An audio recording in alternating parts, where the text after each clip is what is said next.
anyway, so we will talk basically in this lecture the need for yield mapping and prediction. What are the approaches for yield modeling using satellite images, using historical yields, in-season yields? And then we will also talk of operational system where convergence of evidence takes place. And that is where it is not that it is the operational system to which we are trying to go for. So as you know that why remote sensing should be used for crop yield modeling. The important thing is because it is again, this data is available from a range of spatial and spectral resolution. So if you are interested in field scale yield modeling to a regional scale yield modeling like district or state, the corresponding spatial data, their temporal resolution, spectral resolutions are available. And of course, you know that crop yield always is a sum total of whatever growth happened over a period of time during the crop season.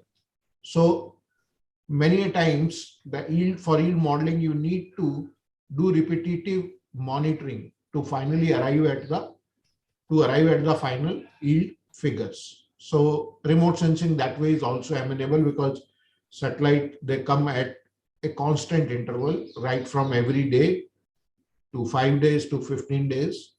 And nowadays, many private companies have come up which are providing a very high resolution spatial spectral data, as well as at a very high temporal resolution. So every day kind of at a 3 to 5 meters, you can get the data in case you need that, in case your application has that kind of requirement. And we had seen that remote sensing actually very clearly observe the crop figure, which has a very sound scientific basis also. And not only crop figure, but it also remote sensing can be used to observe crop environment like rainfall, soil temperature, soil moisture, temperature. So which are all the determinants of crop yield. And of course, remote sensing is digital in nature, whatever we are doing nowadays. So it is amenable to computer algorithms, the methodologies are objective, they can be easily shared, stored, and of course, the cost per unit area is lowest as compared to any other method you do, whether you do aerial surveys or you do manual surveys. So the cost is lower. And another important thing is that now satellite data, we have multiple sources from multiple national space agencies to commercial private sector, and many of them are providing standardized historical data sets. So in case you want to develop empirical yield models, you need to have historical data sets where you can use any of either statistical model or machine learning models. So standardized data sets are also available. Now, what is the problem of using remote sensing for crop yield modeling is that remote sensing does not measure the crop yield directly. Like in field, we go, we harvest, and we take out the economic yield part and then wait.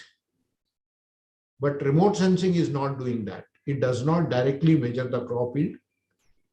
And another problem is the deriving crop information when it is in early growth stages. That is, when the crop is having a lower leaf area index, then it is difficult to measure the parameters of the crop. There is more uncertainty in remote sensing algorithm.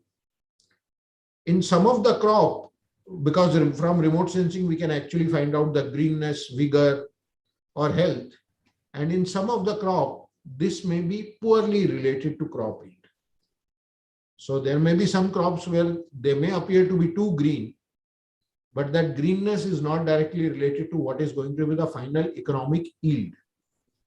Greenness may be related to the total above ground biomass, but it may not relate to the final economic yield.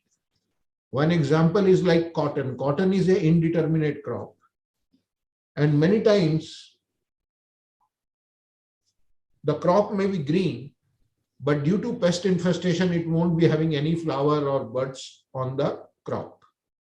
So the crop may appear too green, better, And if we use remote sensing, we may expect that this crop is going to give us good yield.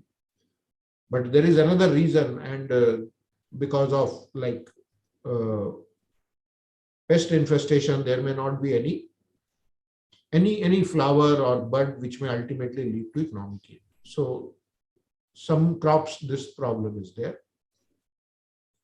Another problem is that the crop signatures which we get from remote sensing, they are distinct, but they are not unique. So there is a difference between distinct and unique. Unique is something like your signature, that whatever you do, nobody else would be able to do. So that is unique, but our signatures are distinct. It means crop appear different from soil. Most of the green crop give this kind of signatures. But considering the type of heterogeneity of crops which happens in the field, like there are small field sizes, same crop may be sown at different times, there may be intercropping. So such kind of heterogeneity leads to confusion in the crop signatures from remote sensing. So that is another disadvantage. Another is that there may be noise in satellite data which we get. This noise may be on account of different kind of viewing conditions, because you can imagine that suppose if we have to do wheat yield modeling, we may start somewhere in mid to end of November and we have to go till March of next year. Now the sun illumination condition during November, then going to December, January and March, they are much different. The amount of radiation which is coming, and then finally it is reflected by the crop, which is sensed by the satellites. So the viewing conditions changes over time.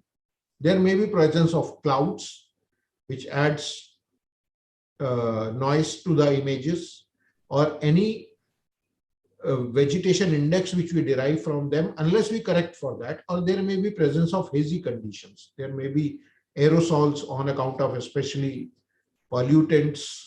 So that is another problem. So we need to normalize for such kind of noises in the data. And another thing is that we need specialized software and analyst requirement. So for crop yield modeling, not any run-of-the-mill remote sensing analyst can do it. It needs very specialized software, a domain knowledge of the agriculture, crop growth, soil, and then of course remote sensing. So there are some positives of using remote sensing for crop yield modeling, and there are some negatives.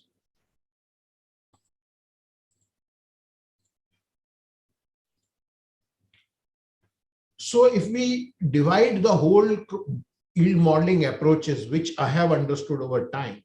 So we are modeling, basically model means you are trying to estimate by any other mean except going and measuring it in the field. So that is what I call it modeling. So we do growth and yield model. Basically, broadly, there are two categories. One is empirical yield modeling and another is crop simulation yield modeling. And we are going to talk of both of them in today's lecture. Normally in agronomy, when we were doing our BSc agriculture, many of you might be remembering that we used to develop a biometric relations, that what is the height of a crop at flowering, and that finally relates, that we develop a relation with respect to the final yield. So that becomes a biometric relation. Or what is the leaf area index at the flowering related to the final yield, or the number of plants multiplied by the height at a given stage is related to final yield. So some of the biometric parameter empirically is related to the final yield. Another thing is you can use time series of yield data. In this biometric, there is no remote sensing. Similarly, there are time series models, trend-based models over time, when you especially talk of a administrative scale models. So there is ARIMA and all those kind of things. I hope you would be knowing better than me.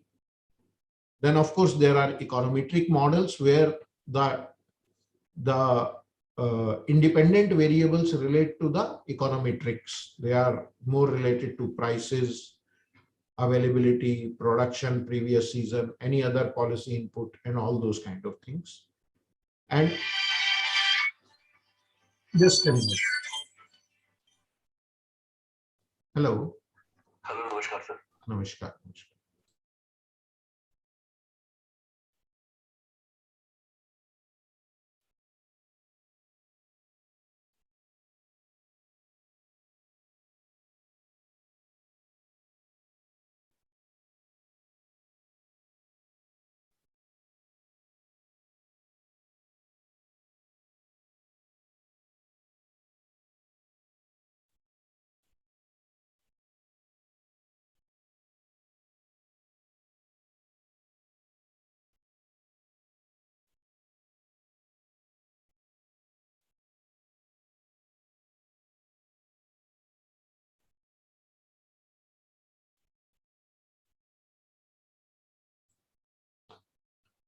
And then when independent variables are related to those which are either primary meteorological variables or those which are secondary meteorological variables. And of course, IRI has done a lot of work in this area, where weekly, monthly meteorological variables are taken as independent variables, like rainfall, temperatures, humidity, radiation, and many times the correlation with the yield is taken as the weight and a new model is formed. So a lot of work has been done. So basically these are different kind of, depending on type of independent variables which we use to develop the yield model. So if there are some major plant parameter, then it becomes a biometric model. If it is based on time series, then these are time series model. If these are based on economic indicators, then econometric models. And of course, there are a lot of variations in that and development in that. I don't want to go into detail. And then there are, if independent variables relate to meteorological parameters, which may be a primary meteorological variables like temperature, rainfall, radiation, or there may be derived meteorological parameters like evapotranspiration, there may be growing degree days, heliothermal units. So then these becomes. And of course, when I say empirical, it could be statistical or machine learning. So anything. Broadly, what I want to say in empirical is that when you use observed set of pairs of data of yield and the independent variables, and then you develop that model either using statistical techniques where there are many linear, multiple linear, non-linear, then there are other techniques, or machine learning techniques like ANN, support vector machines, random forest, and so on and so forth. So they all we categorize as empirical because these are based on, because those machine learning models are also to be trained from the historical data set. Then once we use remote sensing derived information as an independent variable to develop the yield model, we call that as a spectral yield model. And this could be based on a single date information derived from single date remote sensing data, or it could be using multiple date throughout the season remote sensing data and developing a growth profile and then deriving that profile parameter to develop the yield. We will discuss both of them. Many times we have seen in literature that what people do, they may combine spectral with meteorological, spectral with biometric, or spectral with time series. So there may be a combination. So it is not that we only use remote sensing as an independent variable, but we also can, along with that, use meteorological data as independent variable, as well as can use some time series or trend-based model with the as independent variable, and that has seen to improve the accuracy of the model. Of course, you have to see that all your independent variables are not related to each other. So there should be heteroscedasticity in your independent variables. So this is one side of the story where you need to have historical data set at the scale on which you want to develop the model of both dependent variable, which is my crop yield, and independent variable, which may be remote sensing, meteorological, time series, biometric. On the other hand, there are crop simulation models. Crop simulation models are based on the science of crop growth. and how crop and its environment interact with each other. We will discuss more into that. This crop simulation modeling does not need historical data sets. But what it needs certain experimental data set that the model could be calibrated, the model could be independently validated. So we will discuss about crop simulation models, but what is important in crop simulation model is that we put all the basic crop growth parameters in terms of physical equations.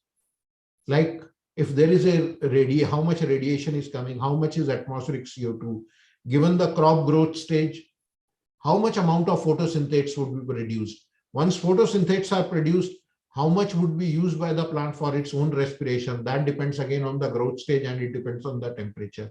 Whatever remaining photosynthetes remain, that is used for growth. Out of that, depending on the growth stage, that photosynthetes may be distributed among root, stem, leaves. And if it is the growth stage is after flowering, then it may also go to the grains.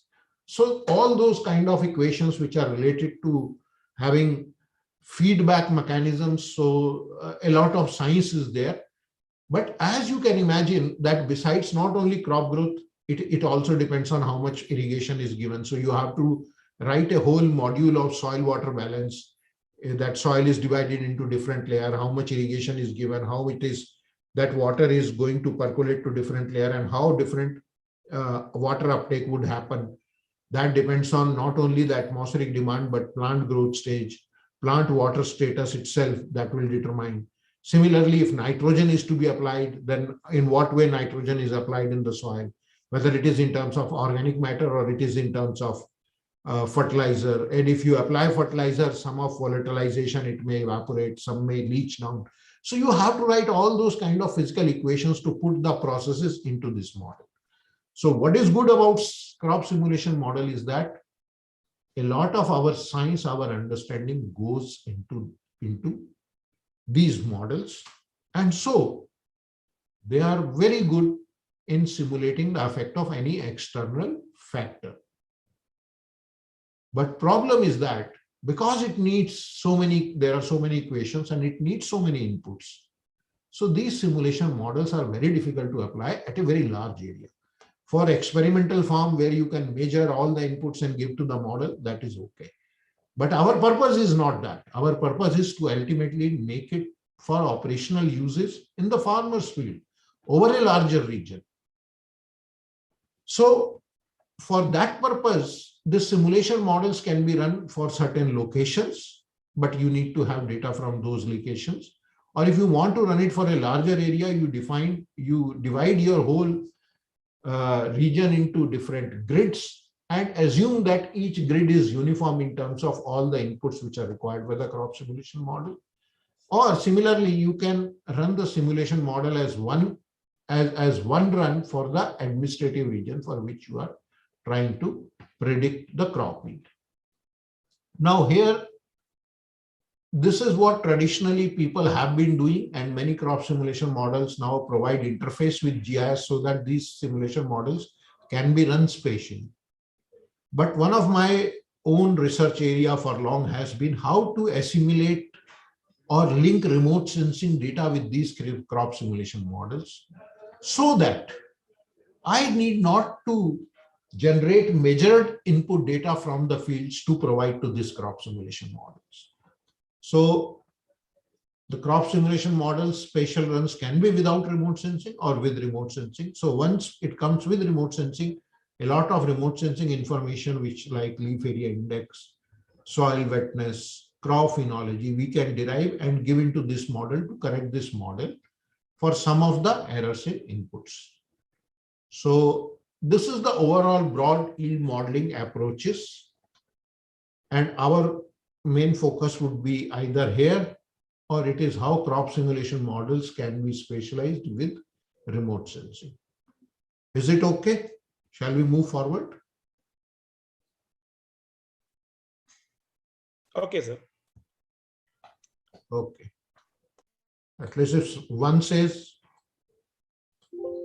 and I am clearly audible. Perfect, sir.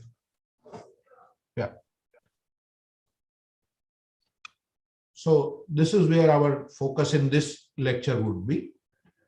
Now, just to give you a very simple statistical empirical model with single date data.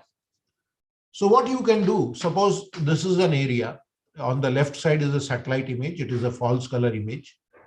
And during something like maximum vegetative growth or around flowering, we have selected some farmers field.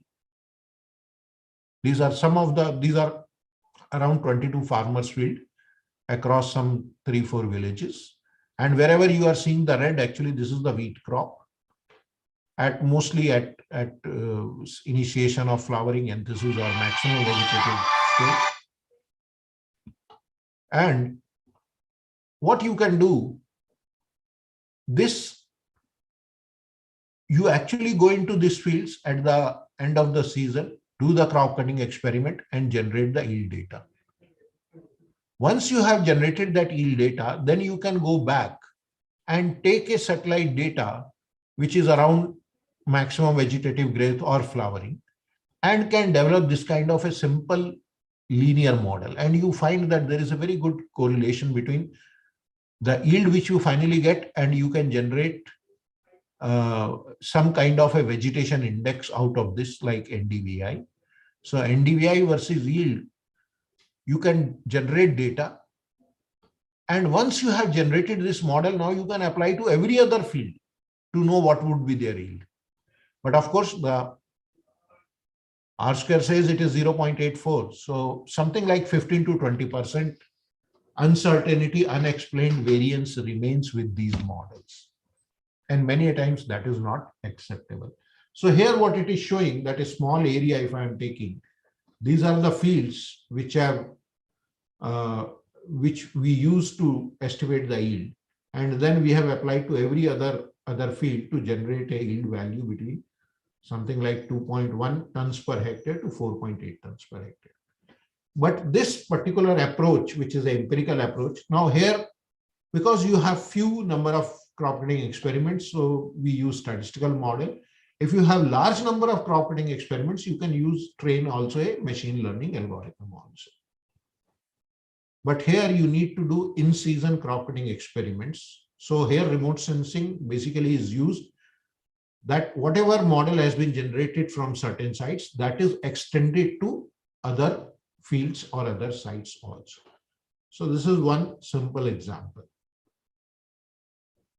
So here you need to do crop cutting yield data for few selected plots in the study area, develop the empirical yield model between the crop cutting experiment yield and some kind of vegetation index, which you derive from remote sensing data, and then apply this model to all other crop fields in the study area. But problem is this kind of model for each area need to be generated every year, and still 20 to 30% unexplained variability remains, whatever technique you use to develop the model. So that is our experience. Then I told you this is an example of a single date, but we can also use remote sensing data because it is repetitive in nature. Suppose this is one satellite image coming for whole of, this is the normalized difference vegetation index for Asia. I am interested for India, so I extract my NDVI of that. And for every 15 days, I get the image. So this side is the time. So in time I am there. Then I suppose this is Punjab area. I am interested in Punjab, Haryana. So if I click in this Punjab and I bore through to see what is the value of vegetation index in time. So I'll get for each pixel at each point this kind of graph, where on the x-axis is time, decade means every 10 days. So sorry, these images are every 10 days. So I extract those 10-day images of my crop area of interest. And of course, NDVI shows that wherever the value is high, it is red in color, and wherever it is low, it is bluish in color.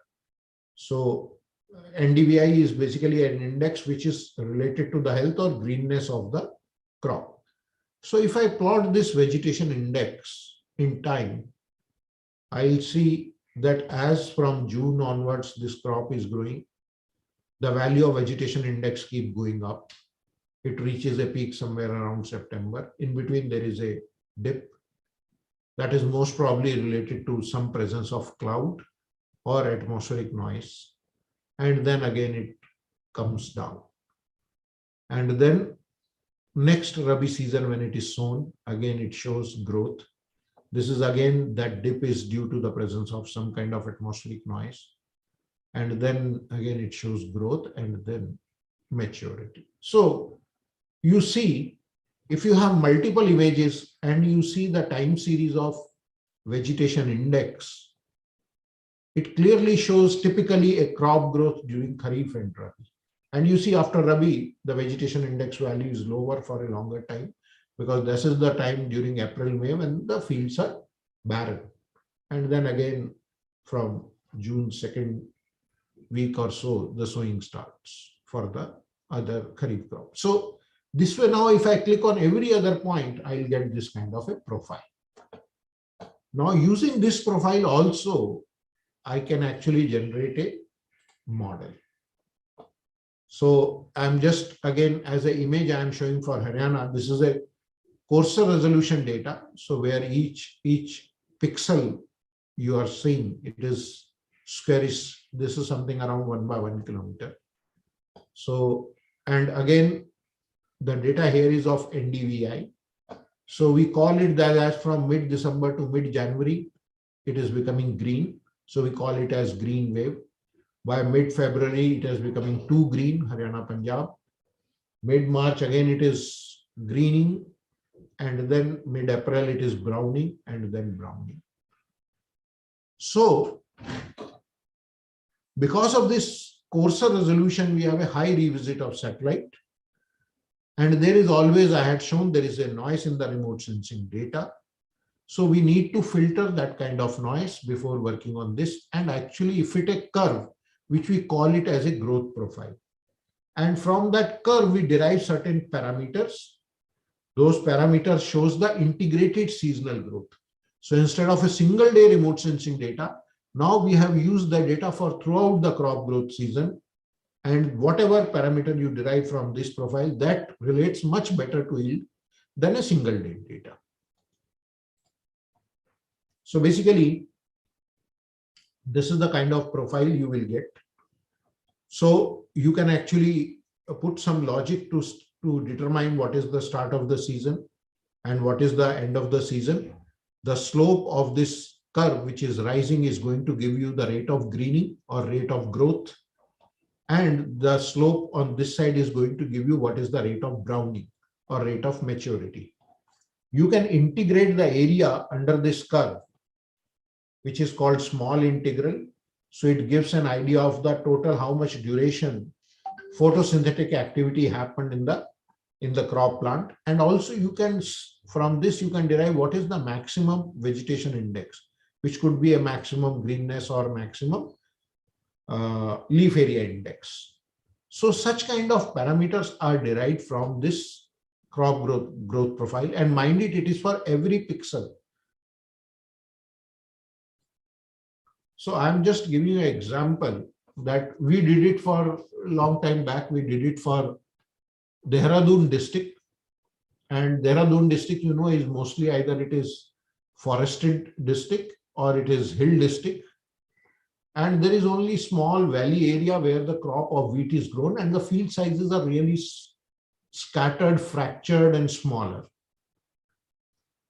So we wanted to see that can at district scale, a coarser resolution data when the field sizes are small and there is more heterogeneity in the field, still can a coarser resolution data can be used to derive a yield model or not.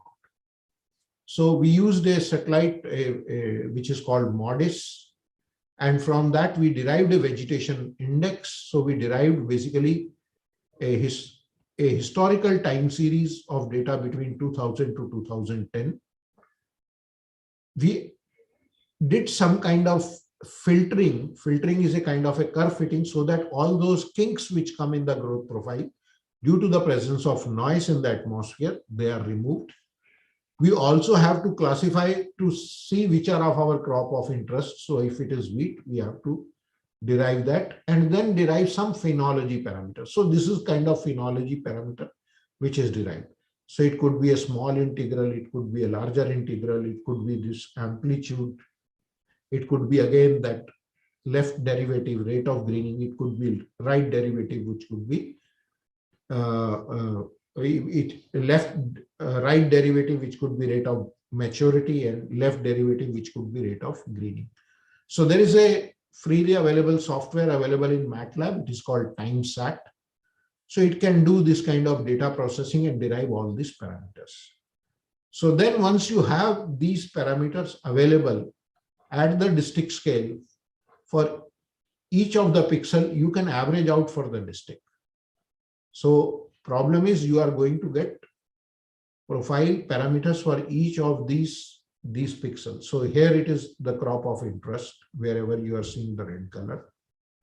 And you have to average out to find a profile, and then from profile you can derive all these phenology parameters, and then using any of the empirical approach. We use simple regression approach to develop a yield model. So this is something like how at a district scale the yield, which is the reported yield by Department of Economic and Statistics, and the amplitude of the profile which we derived, how it relates. So you see there is a good correlation. It appears both are moving in similar direction. Similarly, right derivative, which is the rate of maturity, and the small integral, which is the total area under the curve, how over the years they relate. So there is, we find that they are relating well to the variation in yield at the district scale over 10 years. And of course, we found that maximum R square, if we relate wheat yield versus amplitude, R square was 0.69. And this is how it shows that if we use only a single day data for each of the year of the vegetation index value to develop a yield model, the R square was 0.179. Once you filter the atmospheric noise and then use the single date from 0.179, it improves to 5.551. But still, many of the years are related in one corner and two are there. So it is still not a good model. And when you use profile-based amplitude, then there is more better distribution of yield versus amplitude. So this is what it is showing, that how in each of the step, when we do pre-processing of the satellite images, it improves the relation. So this is finally, this is a remote sensing and time series based yield model, where from the profile, from multi-date, we derive the amplitude. And because over time there is a trend in the yield in the wheat at the district scale, so time is also used as an independent variable. And after using all this, the R square is, you see, is 83%. Again, 15 to 20% is uncertainty. The standard error of estimate was 123 kg per hectare. And the final yield model, how it performed, the blue colors are the observed yield. The dotted red line is the predicted yield by the model. And then this is because up to 2010, we used the historical data to develop the model, it should give better. Then we started for 10 and 11, we actually forecasted in terms, we actually predicted. And when the yield was reported, we found that for at least 10, 11, we had a good correlation. Then whatever we predicted beforehand, like by the end of March, that is what the state government nearly gave that value, around 2.250 tons per hectare. So this is one way, but it is quite data intensive. You can imagine that you have to take historic data sets over time, every 10 days, every week, fit out the profile, derive the profile parameters, average it out over a region, and then relate it to your yield. But this way it works much better than using a single date remote sensing data. The similar approach we did because there was in between requirement that can we do Haryana, Punjab fast? So, and we wanted to develop the model to predict at district scale. So what we did, the districts were aggregated as per agroclimatic region. So in Haryana, Punjab, there are 3 agroclimatic zones, zone 1, zone 2 and zone 3. So whatever methodology I had shown you in previous example, the same methodology was used. And here we used again regression analysis, simple statistical technique. So for zone 1, this is how the amplitude of the profile versus the yield relates. For zone 1, where the R square was 0.58, for zone 2 it is 0.75, and for zone 3 is 0.78. And you can see the number of observations we used were 84, 116 and 110. The RMSE was around 500 kg per hectare. And error was of the order of 10%, 10 to 11%. And the district scale for Haryana and Punjab type of states. But using these models, we were able to, this was much older study which we did at IRI. And we forecasted using satellite data up to 20th March. So whatever we predicted and versus what later estimates given by State Department, DES. So our error was in forecast was only 3.4% underestimation for Punjab and minus 2.75% for Haryana. So, and of course, because when you have to do a forecast of production, you need to multiply your forecasted yield with the area, and remote sensing is good in estimating the area. We are not covering the area part here, but area can be easily estimated using different classification algorithms with some ground truth available to you. So this was basically an empirical yield modeling. But again, the problem is you need to have historical data sets. And these models cannot predict any extreme value which was not present in the history from when you develop these models. And we have seen that average errors are 10% and explained variability is only 80-85%, maybe less than that also. So for many applications, they are not acceptable. They want a accuracy better than 90%. And another problem is there that still you are not able to do at a field scale. This you are doing at administrative scale because historical yield data are available only at administrative scale. And the problem is when you estimate a crop yield at administrative scale, then all the variability average is out at the administrative scale. Suppose you are estimating an average yield in a field versus average yield in a village versus average yield in a taluk or tehsil versus average yield in a district versus average yield in a state.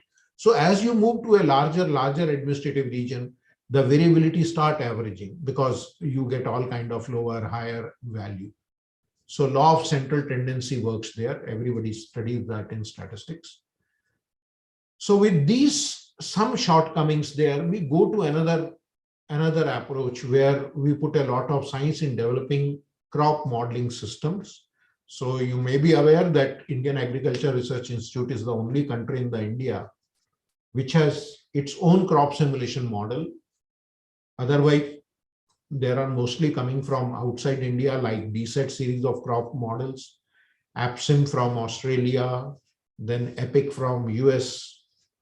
Then there are from European system also in DSET, many models have been, different crop have been integrated.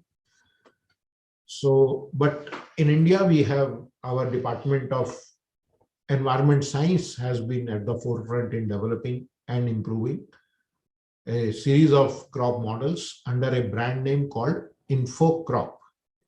So these crop models are available on IRI website also with a graphical user interface. You will not to look into the details inside. It will ask you some inputs, ask you some weather, what type of soil is there, which variety.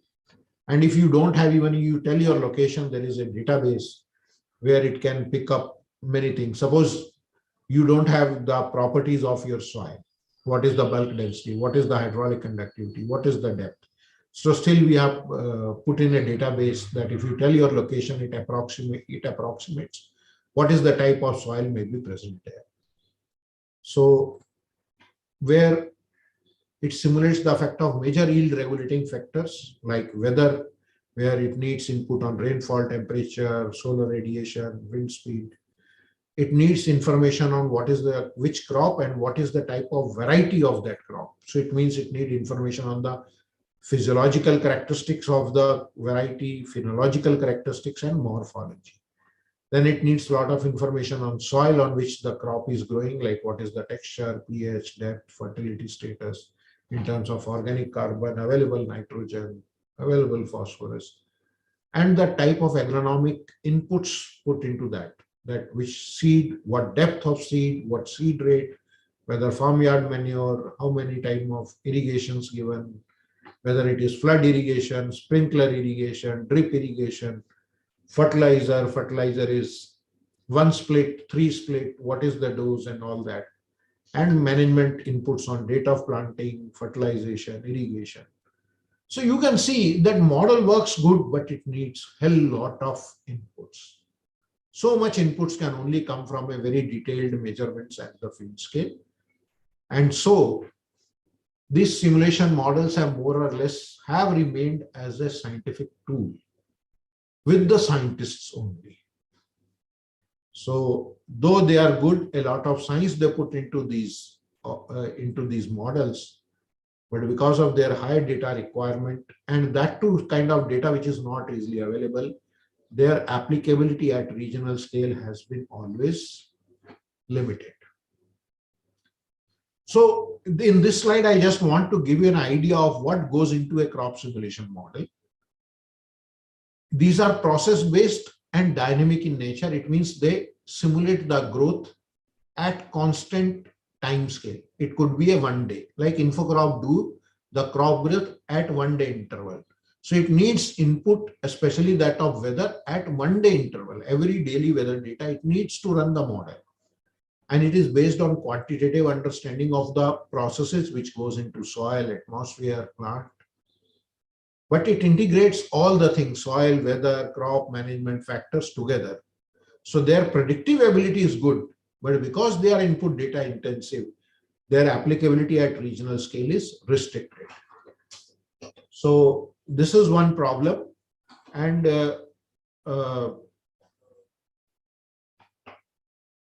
this is called a schematic diagram of a crop model, how it is given.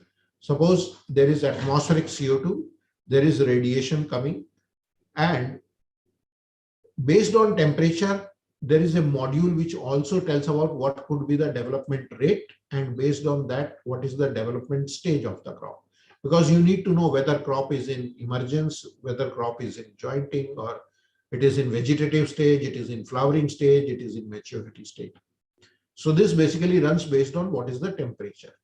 And given a development stage, given the radiation, given the CO2, it will calculate what is going to be the assimilation of CO2 in terms of photosynthesis, how much glucose or sugar are produced.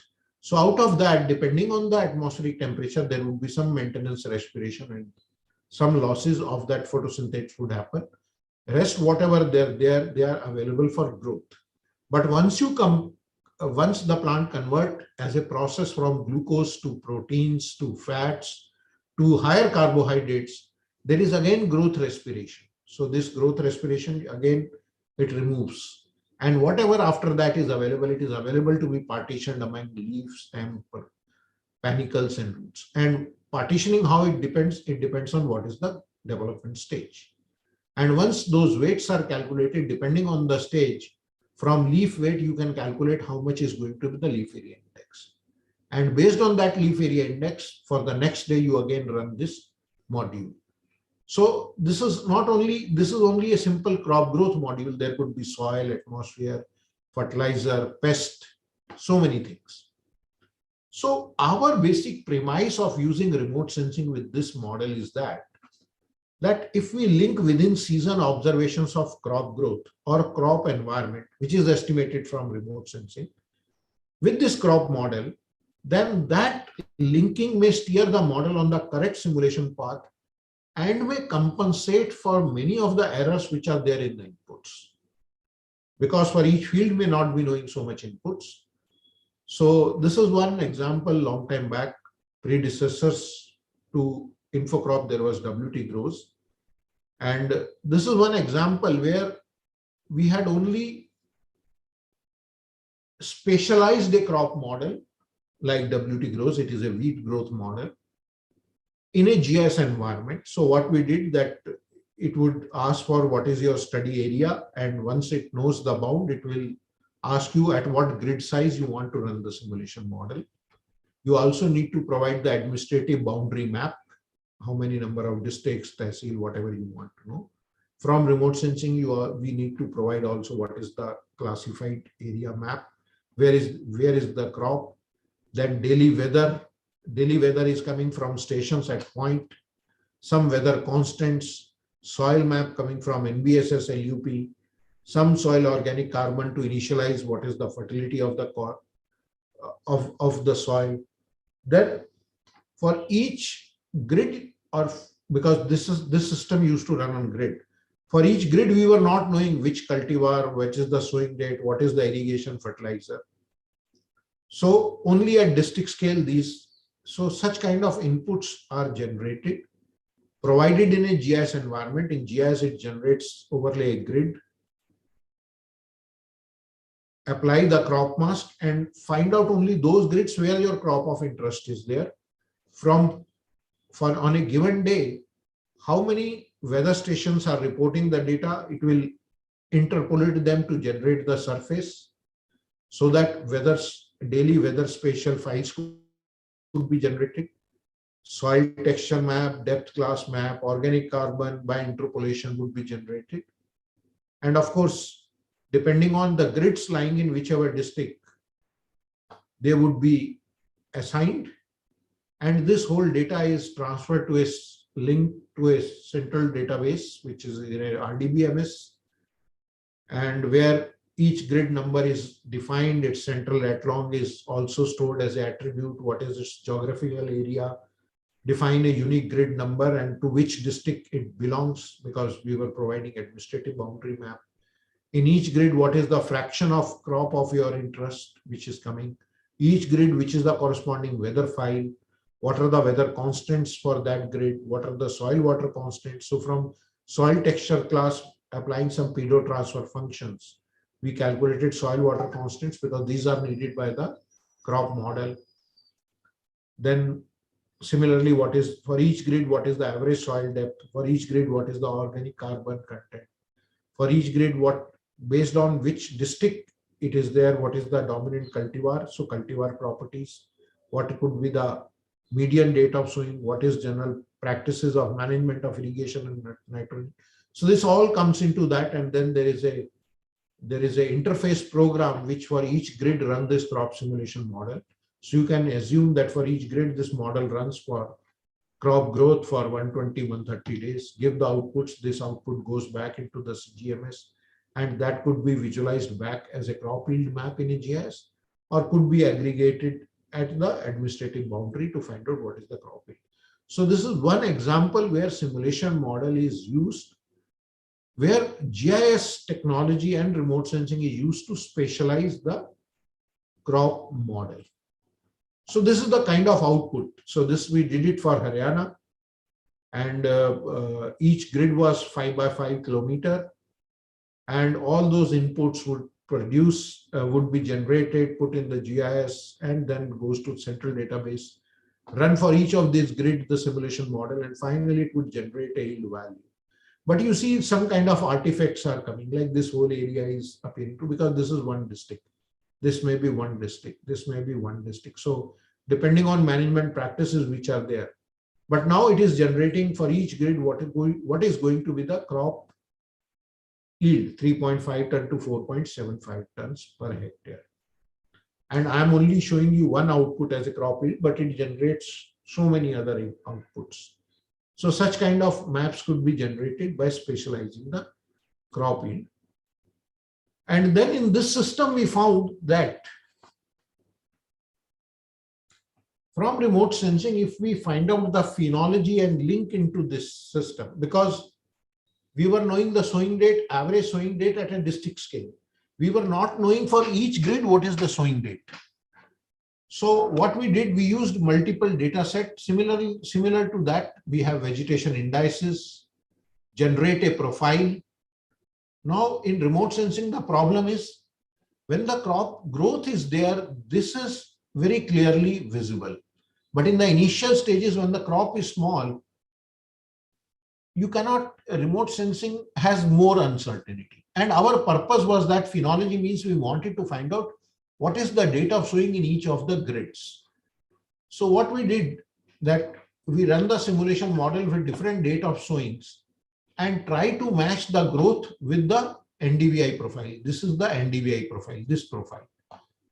So wherever for which date of sowing, we get the same maxima in our model simulated value, and we chose that as the date of sowing. So this is just an example at district scale, that if you simply run the model with all those inputs which I had shown you in previous slide, so observed yield versus simulated yield, you won't find any relation, much relation. The correlation was 0.163. Of course, the RMSE was low, around 404 kg per hectare.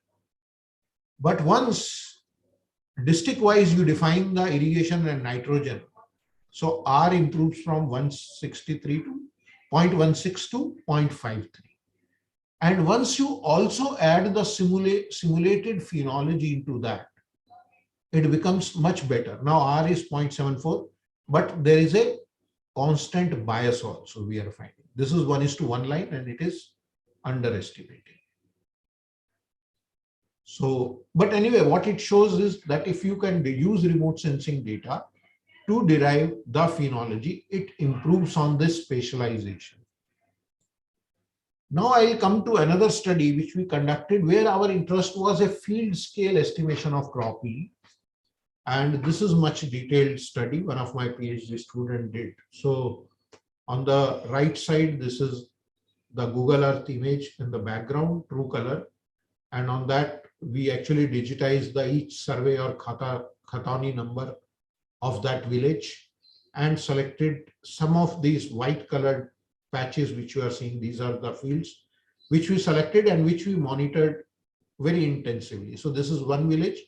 And there was another village, Lokra. So this is only one village, Lokra village, another was there. So we had some ground observed fields also, and these are farmers' field.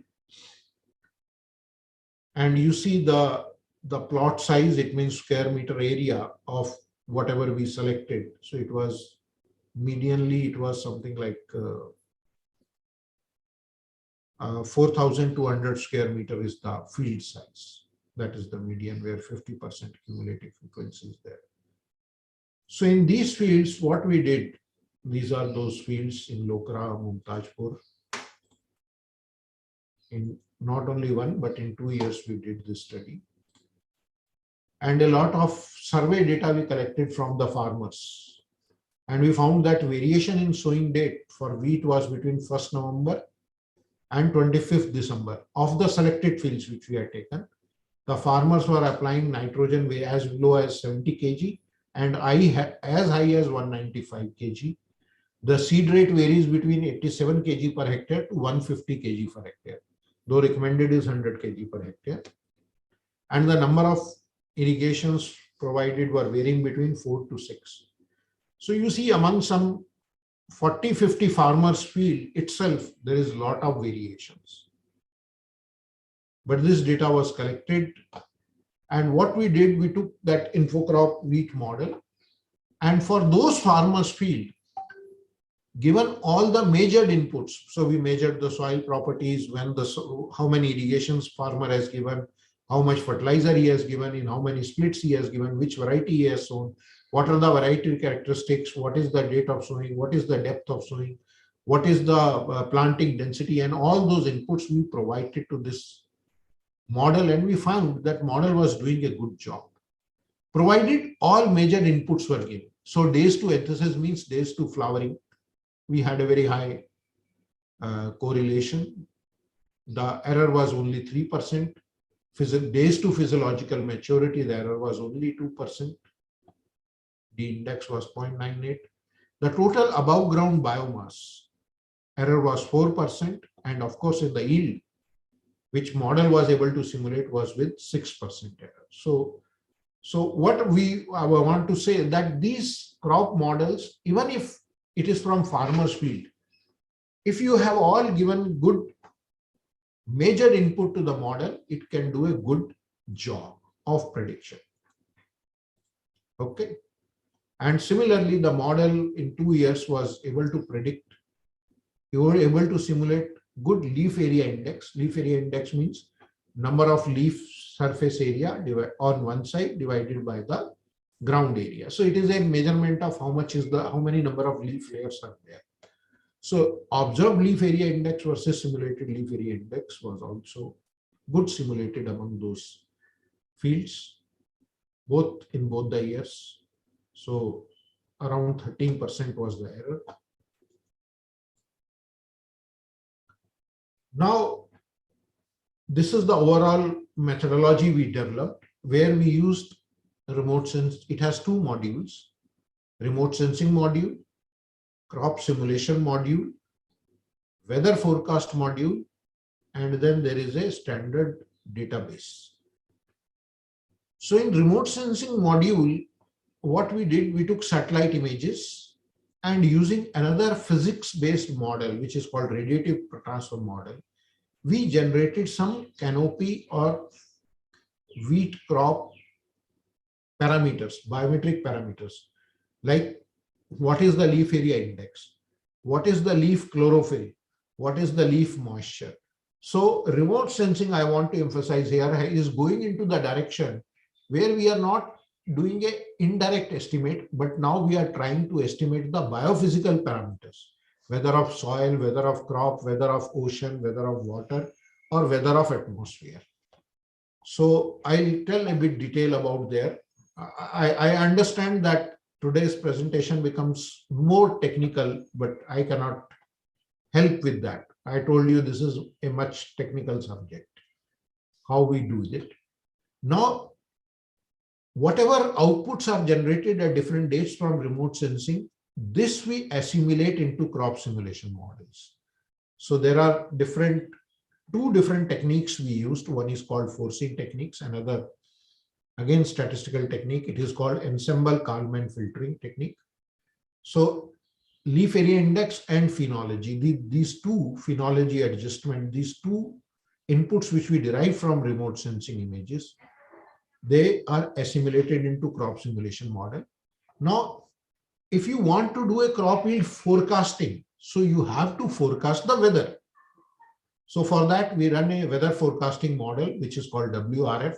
It is what is run by India Meteorological Department. It is again numerical weather prediction model, which generates a 15-day forecast. But whatever forecasted weather comes from this, there is always a difference between observed and forecasted. So using historical observed and forecasted data, we developed a weighted adaptive bias correction approach in real time. So from remote sensing inputs come, they get assimilated into crop simulation model. Then weather forecast comes into the crop model. And then there is a database on variety, weather management, soil properties. So here, important thing was that for each of the fields, we are not defining which is the crop variety, what is the soil type, when it is sown, what is some average values have been defined for that. But the corrections for those errors is based on this assimilation to produce the crop yield or crop yield map or crop yield forecast map in a GIS model. So this is the overall methodology. So this is just an example that is on when these are our fields. Initially on 4th December, we are finding crop wherever you are seeing red color, this is the crop. So on 4th December, only few fields we are seeing red, and this is actually mustard. This is not wheat. This is actually mustard because by 4th December, it is already in, because it is sown in mid of to end of October. So by 4th of December, it is already very sizable growth and we find. And by like 5th January, you will start seeing reddishness in other, which where the wheat is growing. By 22nd of February, wherever these mustard was there, these are already started maturing. and the wheat starts becoming more and more green. Here it is red. And by 9th March, again, this situation. So multiple times. And this is the classified map. Wherever you find green, it is wheat. Wherever is yellow, that is mustard. And wherever it is black color, it is the other category. And this in between area, this is the village area. And this is the village pond. So there is water here. There could be cloud shadow or water here. So on multiple dates, we analyze these images and generate for each of the field what is the leaf area index, whether it is between 1 to 2, 2 to 3, 3 to 4. And also like for each of these fields, what is the chlorophyll content in the crop. So this is just an example of what we retrieved using another radiative transfer model and what is the observed LAI. There is a good correlation between them.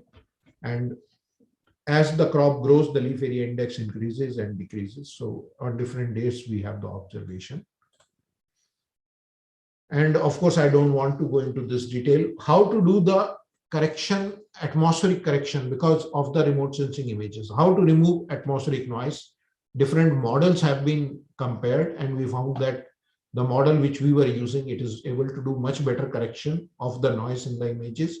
So our retrieved LAI is much better related to the measured LAI as compared to what is used by a different model. And this model is used by European Space Agency. So, but we didn't use their model. We used this model to do the correction. And similarly, for deriving the leaf area index, we used ANN versus a lookup table approach. And we found this machine learning algorithm does not work good. Rather, the traditional lookup table approach works much better to estimate the leaf area index. So this is all. And we also found that which are the number of bands which improves the accuracy of LAI retrieval. So we found that inclusion of red edge bands, they improve the accuracy of LAI retrieval. So these all relates to how good and how accurately you estimate leaf area index or leaf chlorophyll or leaf water. So this is kind of image of what is the leaf area index. We had seen other from a different satellite. And this part we had published in a paper also, Elsevier journal. This is an example where a nested weather forecasting model was set up where the outer domain is 900 kilometer, inner is 300 kilometer, then is 100 kilometer, and finally at 1 kilometer. So we were able to forecast weather at 1 kilometer resolution. And we used a adaptive weighted function where based on the error which are closer to forecast, they have a higher weight, the lead time, and the days which are farther from the forecast in history, they have a lower weight. So this is to correct for the weather forecast. This is just to give you an example. This red color is the forecasted, whereas the blue color is the observed value. So you see there is a lot of difference between forecasted weather and observed value, especially during this period. So there is error of more than 5 degrees centigrade. So, but when we used our weighted adaptive correction approach, so which is of violet color, so it is coming very close to observed. Or whether you see global radiation, the WRF model, weather forecasting model, was all the time overestimating, and this is the blue color is our observed. But our weighted bias correction also brought this forecasted weather closer to observed. Or similarly for T-mean or for vapor pressure. Vapor pressure model was underestimating and observed values were higher. So all those kind of corrections also needed. So a lot of science. Now the basic purpose here is how to assimilate remote sensing derived leaf area into the crop model. So what is happening? Crop model also estimates leaf area index inside, it simulates. So what we do that on a given day, from remote sensing our leaf area index has come from a field, we tell the model that this is the leaf area index, take this and next day onward start simulating your growth using whatever leaf area index we have given you from outside. Why? What is the purpose in that? Purpose in that is that because we might be having error in defining the date of sowing. We may not be knowing what is the number of irrigations he has given, what is the soil properties. So we have defined some soil property, but there may be errors. We have defined some variety, which actually farmer has not applied, but that may be an error. So all those errors, but when, so model starts simulating and it will simulate. But on a day, like 40 days after sowing, from remote sensing, we find actually LAI should be only 1.5, but model is simulating something like 2.8. So we tell the model that for on 41st day of growth, you take our value and start simulating.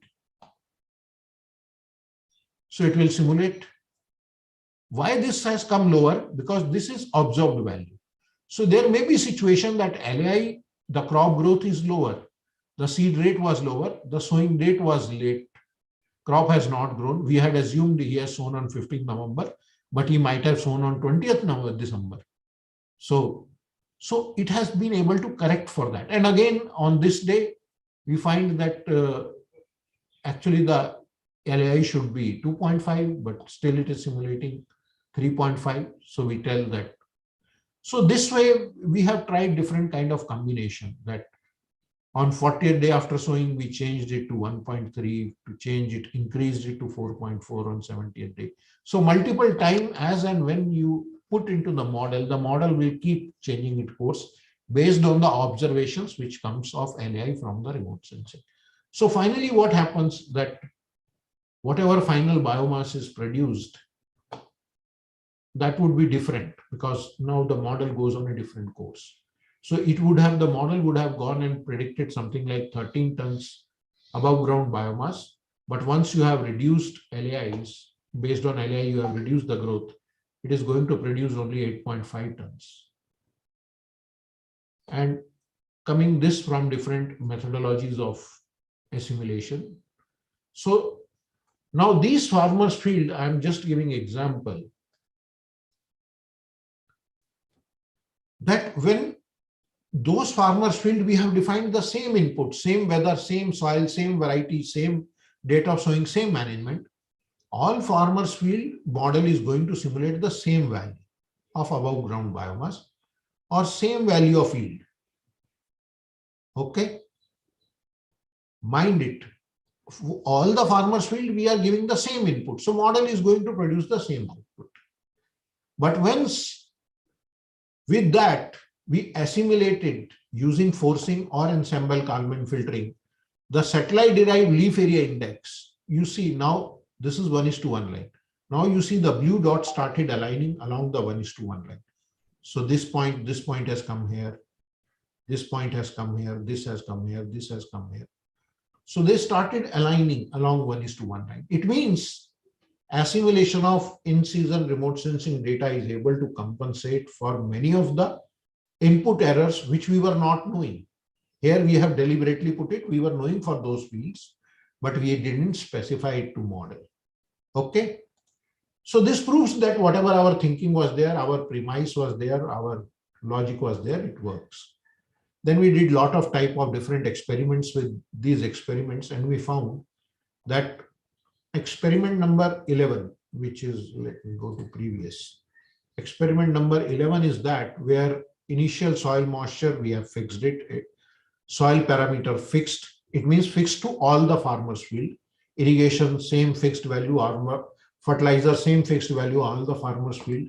Date of sowing, fixed value, all the farmers field. And LAI assimilation we are doing through ensemble Kalman filtering. This is again a data analytics technique. And then phenology adjustment also based on remote sensing data. So by using that, we are finding that in grain yield, this type of experiment is producing the lowest RMSC of something like 350 kg per hectare. So same was for total dry matter or phenology, days to enthesis and all. So then we applied this whole technique over a larger area to all the fields. So as the leaf area index started assimilating at 3 different days during the growth season, This is the final crop yield map for each of those fields, varying between 2.5 to something like 7 tons per hectare yield. It is showing, and it shows that initially we were having a error of the order of something like 20%, which as more and more remote sensing derived leaf area index get assimilated, it is coming down to something like less than something around 7 to 8%. In total dry matter, it started with something like 8% and it remains to 5-7% in both the years, whether you do it with actual weather or whether you do it with a weather forecast. So we compared that also. So when you use weather forecast, you can actually forecast the yield also, at least 15 days in advance. And this whole system, we have developed a Python framework. It is available on our Teams website.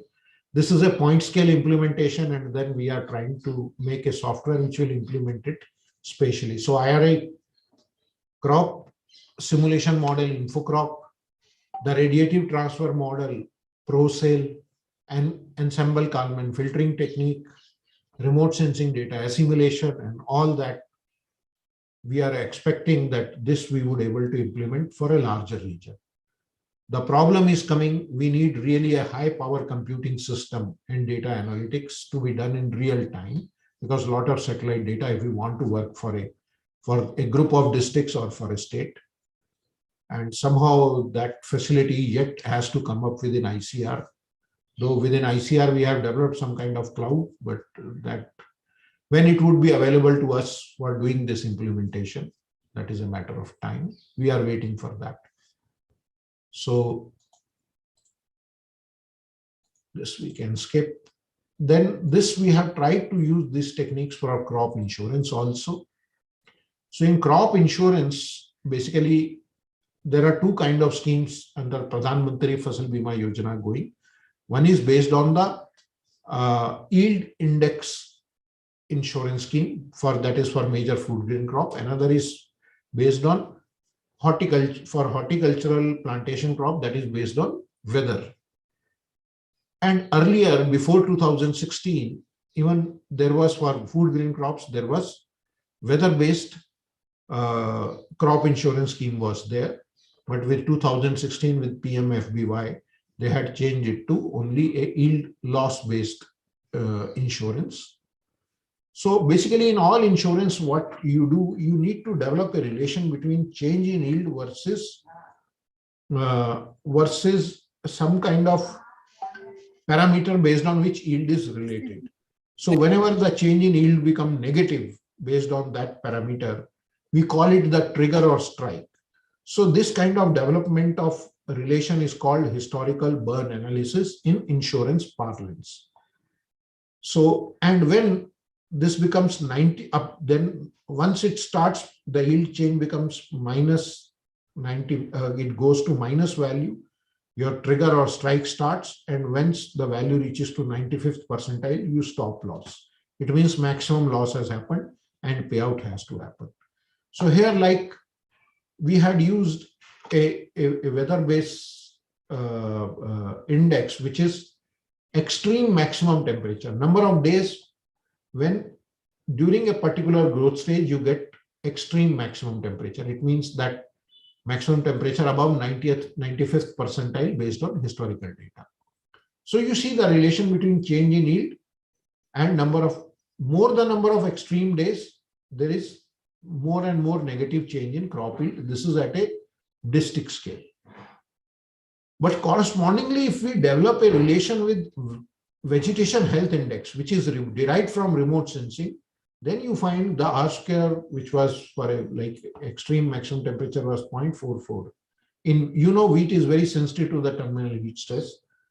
So it is during that flowering period. So a remote sensing derived weather health index is much better related to change in yield. So whenever the VHI values goes below a critical threshold of something like 50 or so, the yield become negative, and you see R square is 0.73. So we developed a whole term sheet for these insurance plans using remote sensing data, And we showed that the R square of yield lies to payouts in our scheme based on remote sensing is much better. The false triggers percentage also reduced, and the basis risk is also reduced. So these are, if I hope some of you would be involved in crop insurance type of research or work, so you would understand and appreciate that. I'm not showing the whole term sheets, how we developed this, but this is what we proposed to the PMFBY. I'm part of the technical team to provide inputs to the PMFBY. But still, because it is based, still they are not changing it to a yield, from yield insurance to a remote sensing index based approach. Another problem in crop yield insurance is to estimate the yield loss. So you have to, because the current scheme is based on yield loss.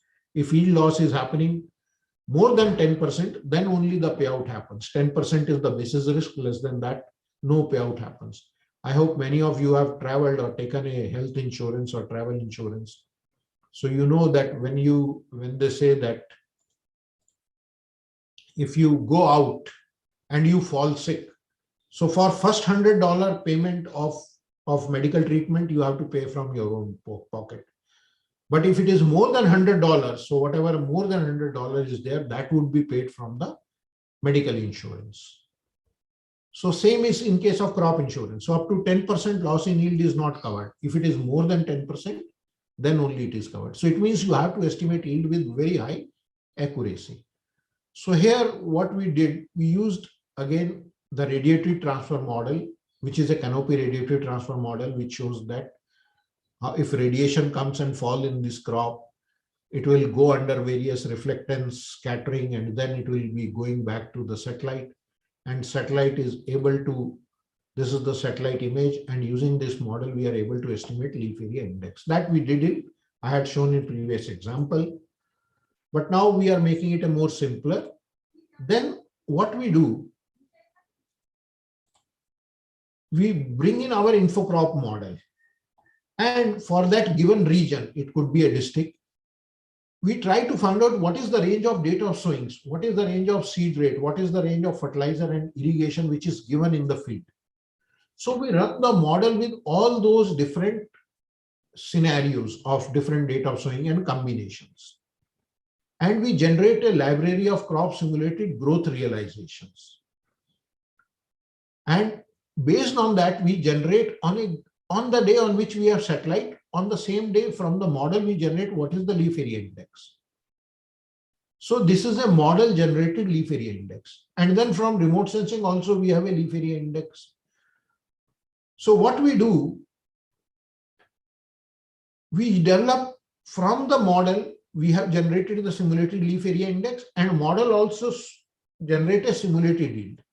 So for that date LAI and what is the relation to yield, we generate a biometric model, a simple regression model between a simulated LAI, like 88 days after sowing, model is simulating some LAI and corresponding to what is the yield. So the relation between them is developed as a regression model.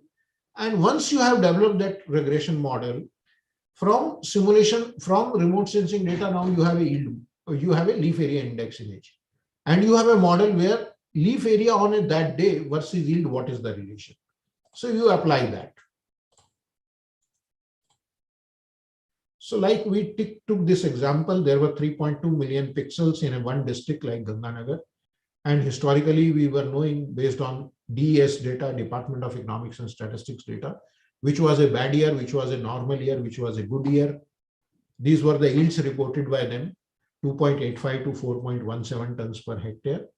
So we tried to run the model in this approach for this whole district. So this is the whole Ganganagar district. This is the international boundary. Wherever wheat is grown, and I'm a small area, if you zoom in for each of the field, you can see there is a red color means it is showing there is a 10 to 20% loss. This darkish red is more than 20% loss. Poor means wherever yellow is there, yellowish green, it is 10% loss. Where green is there, it is good. Wherever blue is there, it is better than 20%. as compared to normal.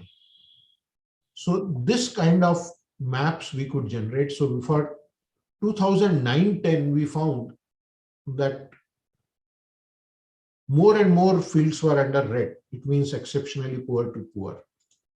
Whereas in a good year, more fields were under green and blue for the same area.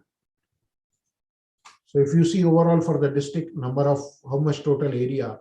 So in a poor year, more area was under very poor, exceptionally poor and poor category, and less under good, very good and exceptionally. Whereas in a very good year, there was very less area under exceptionally poor or very poor, and more under good, very good and exceptionally good. So vicariously proved our methodology.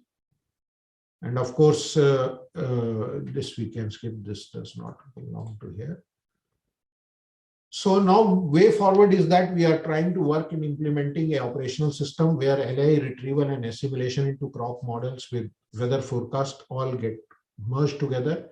And you can understand that weather forecasting, if you want to do a large area, you need a supercomputer. This model does not run so easily. They need a lot of computation.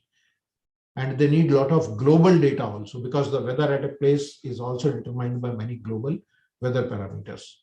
And we need to develop a system which will converge the evidence in season from ground observations as well as from satellite, like in season vegetation indices, crop condition, vulnerability. And we need to develop capacities of students in making use of such kind of data and tools for real world applications.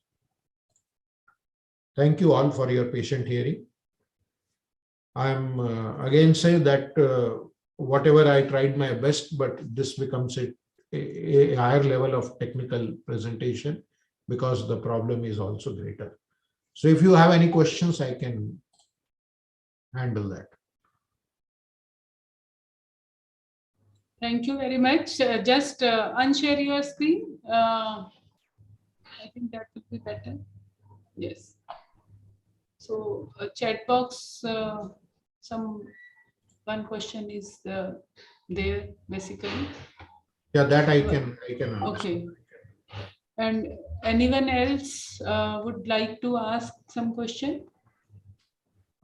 It says, sir, can you throw more light if possible on the role and relevance of remote sensing techniques in crop picking experiments? Yes. How successful are we in getting the real estimate? What is the forecast error percentage when it comes to CCs, so that we can take them with a pinch of salt? Yeah. Currently, whatever CCs mostly are happening for what is called, it is used for census.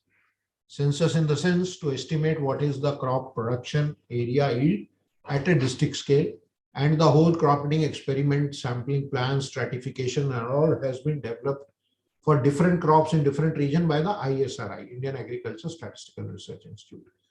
So that was for doing the advanced estimates. The purpose was for advanced estimates.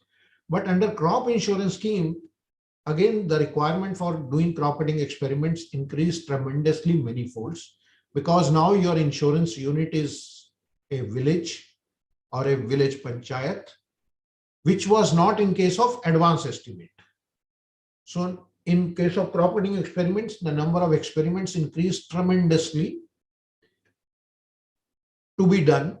And the data is also to be reported in time, because unless that yield data is reported in time, it is checked for quality. The crop insurance companies are not going to make a payout whether there is a loss in yield or not. How to estimate loss in yield unless this CCE data is coming? So this became, so whole Pradhan Mantri Fasal Bima Yojana, which started with a very good mandate that we change it to a yield loss based insurance, has entered into another trap. How to objectively and with high accuracy estimate the yield loss.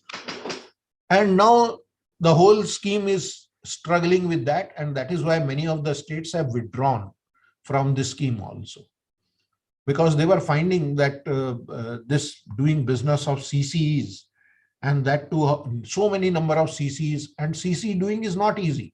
Suppose you develop a plan, you do a stratification, you develop a sampling plan, and you go into the field and say, and farmer says my crop is not yet mature. And other farmer, you go and they say my crop was matured, I have already harvested. So practically it is a very tremendous time consuming, energy consuming task. And also I exactly cannot say what is the error, but there are a lot of uncertainty, maybe of the order of 30 to 40% in whatever yield we do estimate based on CCs. Now coming to the question. So this was the background of CCs. Now coming to the question of remote sensing for CCs, 2 years our Mahalanobis National Crop Forecasting Center, which is a Ministry of Agriculture ISRO combined center. It is located in our campus, and our good old friend, late Dr. S.S. Ray, he led this effort where the crop cutting experiments sampling plan was designed using remote sensing data, because you have in-season remote sensing data. So you can actually, and you can stratify the areas into agroclimatic zones or based on any other criteria, and define the grids which are showing good crop growth, poor crop growth, moderate crop growth.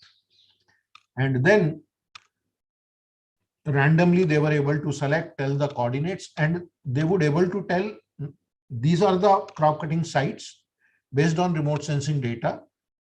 And if this site is not available, which is the alternate site? And if even that is not available, what is the other alternate site? So for every crop cutting experiments, 3 sites were given: priority 1, priority 2, and priority 3 from remote sensing. What is the, I expect, actually I am not yet privy to the final results that how much it was able to reduce the errors.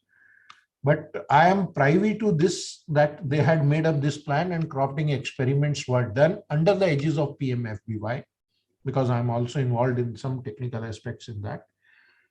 That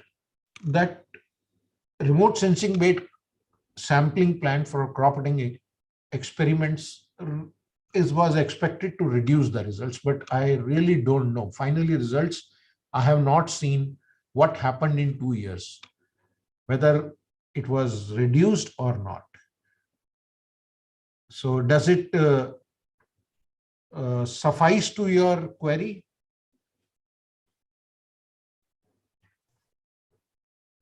Yes, sir. Okay.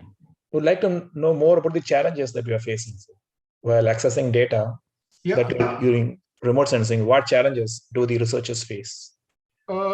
Access to remote sensing data is now not a challenge.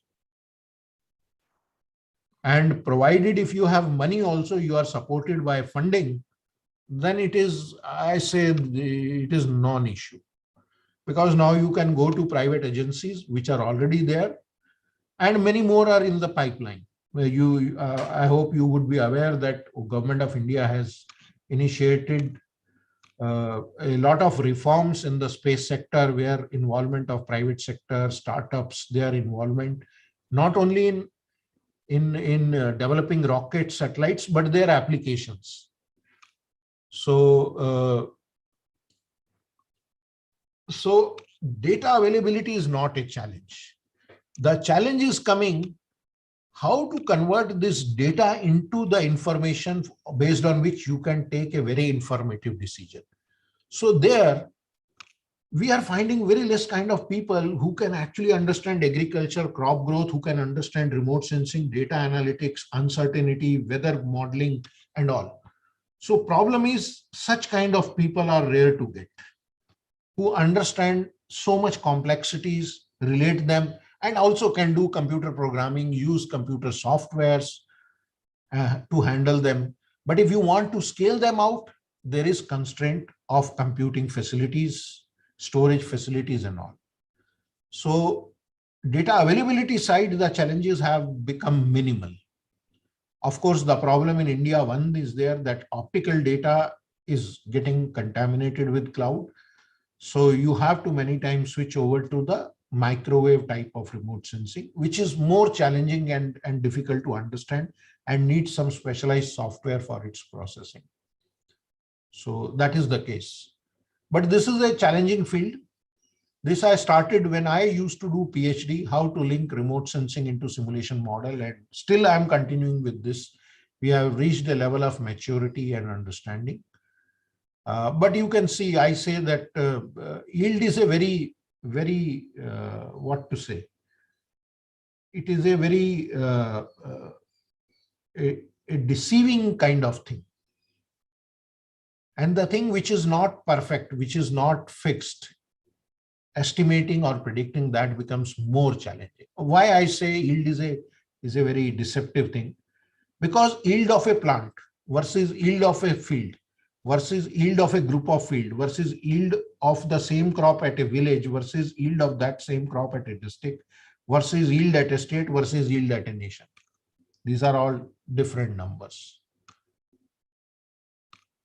So it is still a challenge, and it is not a challenge for us. It is globally, it is a challenge. People are working. We are interacting with European group also. There is a Mars program. They have a Mars program. I had visited to their joint research center in Italy also. They had invited me for showing our work and how we are progressing in this direction. So that is what I want to respond to that. Yes, sir. Thank you. Yeah. Any other query, comments?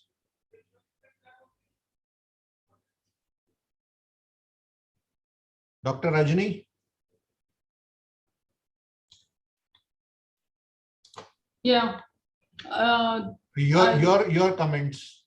Oh, it was a really very nice session. In fact, I would just like to know, we have these NDVI, estimated NDVI is also available nowadays. So you are estimating them on your own, or you are using those also? No, you can. I mean, which one are much better? No, I told you from many satellite historical long series are available. Still, you need to do some kind of pre-processing and noise removal when you want to use them. It is not directly usable, as I had shown you.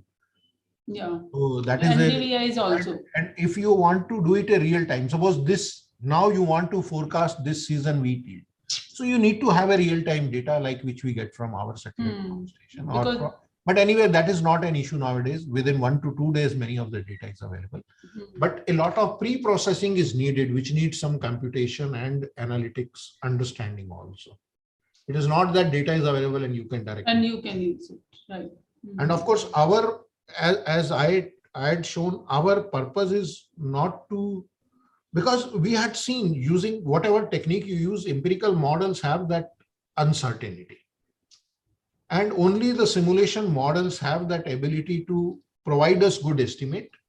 But simulation models have the problem that you need a lot of inputs of everything, and how to compensate for that field scale inputs from remote sensing. That is our area of research. And we have been successful to a lot. I had not shown, we had last year published a paper in agricultural system also, which is a Elsevier highly rated journal in the area of simulation modeling. So this we had shown there. So and now actually now we are looking forward how to operationally, but because my interest is very simple. My interest is that we say we have running a system in a cloud and we provide an interface. A farmer goes into his field, opens an app and mark out a boundary of his field. He simply mark out a boundary of his fields, and then he's whatever information he wants to provide, he provides. Like he says, I have sown wheat and this is the date, this variety. If he provides, it is good. If he does not provide, only he has to provide which crop he has sown. We should able to provide that it is the expected yield. Yes. On 1st of December, we should say this is expected yield based on long-term weather forecast, the situation. By 1st of February, we should say this is expected yield. By 1st March, this is the expected yield. By 30th March, this is the expected yield. So such a system, it needs a lot of cloud storage, programming, and computation. Now, other components we have fixed up, science and all, we have done it, but this need to be scaled up. And another thing, like these soil health cards, in Yeah. your models, you require these fertilizers and soil health condition also. Yeah. Since these soil health cards are available, so the work which you are attempting now for at field level, so whether you are planning to use that also for that? Soil health card, there are Or- 2-3 issues. No, 2-3 issues. One is the way they have been prepared, there is a lot of uncertainty in them.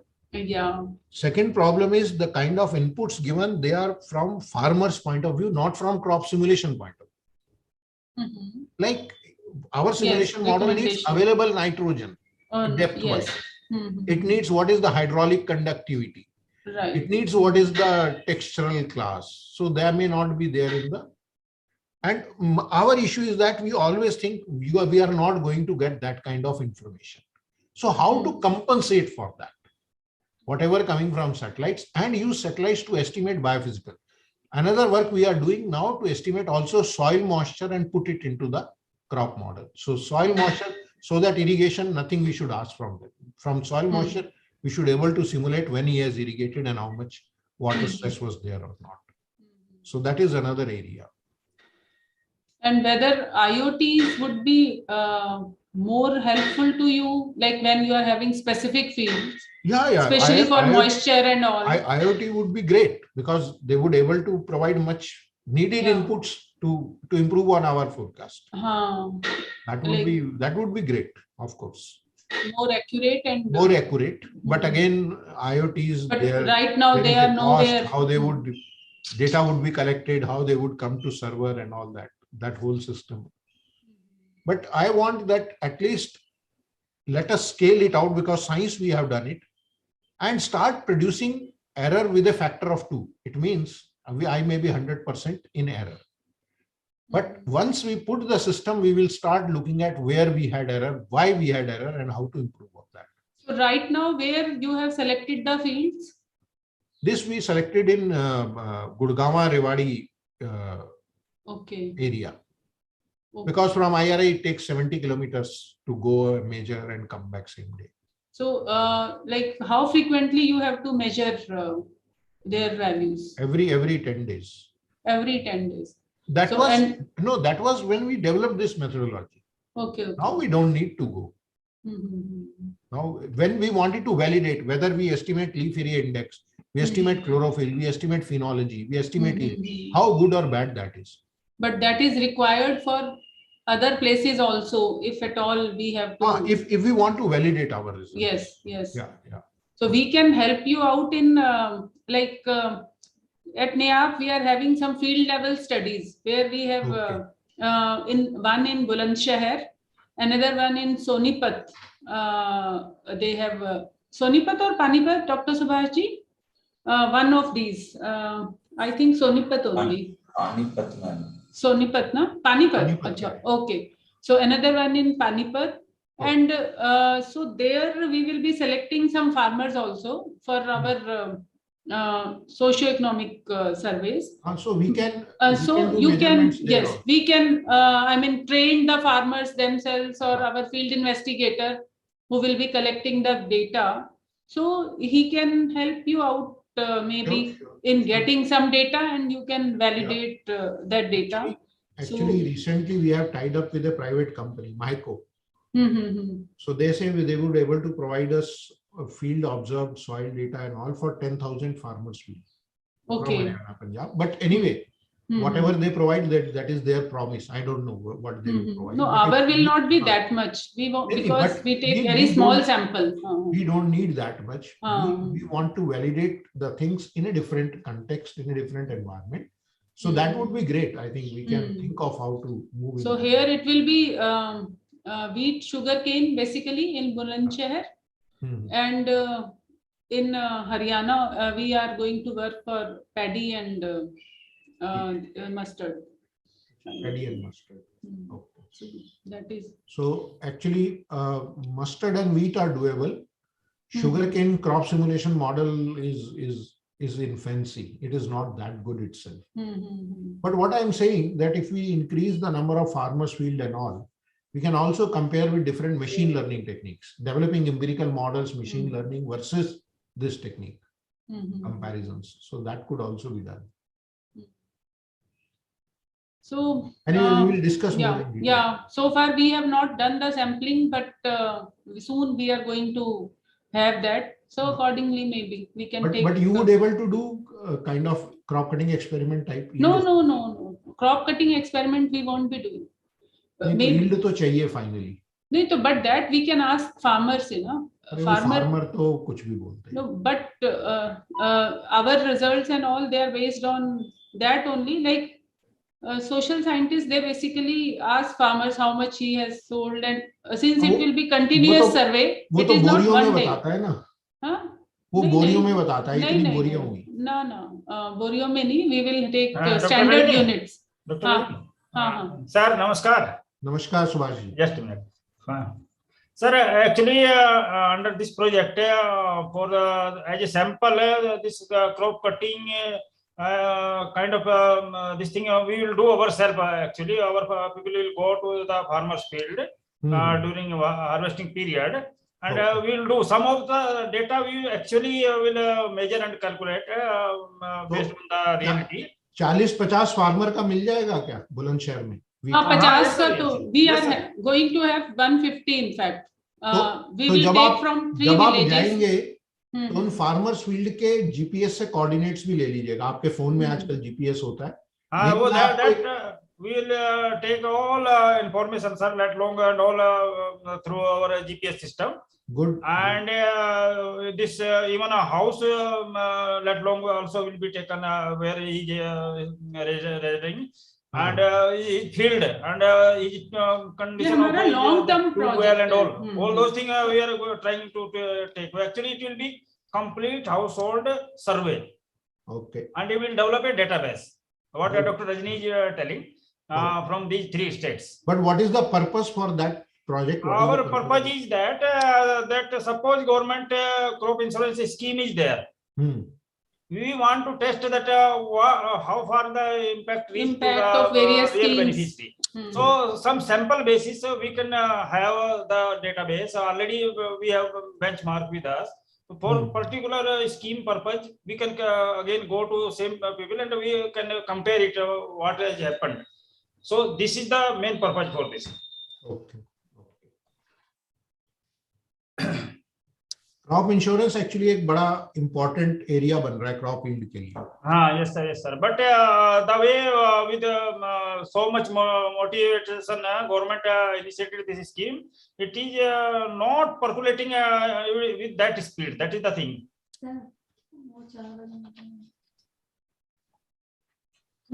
So we are we are going to start it, and it is going to be long term, not for 1 year only and all. Yeah. So that is there, and we are going to have farmers of different categories, small, medium, large, like that. So maybe like we can attempt at least, if it is useful for your kind of experiments, it will be good. Yeah. This is a good idea, madam. What sir has explained, this kind of thing we should try to apply in the field level so that it can be verified, as well as we'll also get some expertise in that. And the thing is, maybe we will get our field investigator trained from you according to your requirement. Basically, yes. Field mein kaise karna. In IRI field, you can just let them know, or maybe one of us can know how the things are to be done, and accordingly we will tell you.